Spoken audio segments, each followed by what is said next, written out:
নমস্কার, সবাই কেমন আছেন? আজকে আমি আপনাদের সঙ্গে শেয়ার করব চিলি চিকেন রেসিপি। চলুন দেখে নেওয়া যাক কী কী উপকরণ লাগছে চিকেন 500 গ্রাম, আর লাগছে ক্যাপসিকাম, পেঁয়াজ, কাঁচা লঙ্কা, লেবু, নুন, লঙ্কা গুঁড়ো, tomato sauce, chilli sauce, soybean sauce, সাদা তেল, ডিম আর ময়দা। প্রথমে চিকেনের মধ্যে 1 চামচ নুন আর একটা গোটা কাগজি লেবুকে দিয়ে ভালো করে মেখে নিতে হবে। তারপর ম্যারিনেট করে রাখতে হবে আধ ঘন্টা বা 1 ঘন্টা।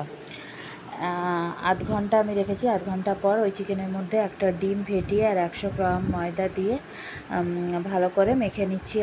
আবার ম্যারিনেট করে রাখতে হবে আধ ঘন্টা। তারপরে কড়াতে সাদা তেল গরম করে ক্যাপসিকামগুলো দিয়ে 1 চামচ নুন দিয়ে ভেজে নিতে হবে ভালো করে। ক্যাপসিকাম ভাজা হয়ে গেছে। তারপর কড়াতে সাদা তেল দিয়ে ওই ম্যারিনেট করা চিকেনগুলো দিচ্ছি ভাজার জন্য। কেউ স্কিপ করবেন না, পুরো ভিডিওটা দেখতে থাকুন।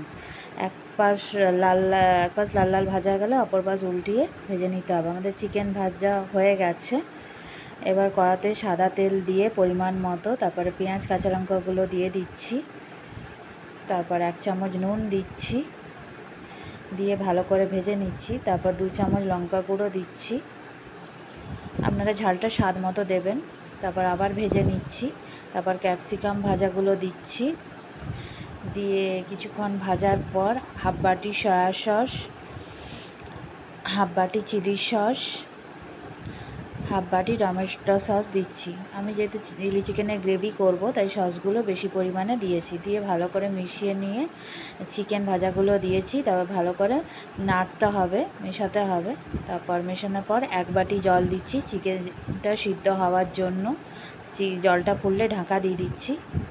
আমাদের চিলি চিকেন তৈরি হয়ে গেছে। ভিডিওটা ভালো লাগলে সাবস্ক্রাইব করবেন, আমার চ্যানেলকে লাইক শেয়ার কমেন্ট অবশ্যই করবেন।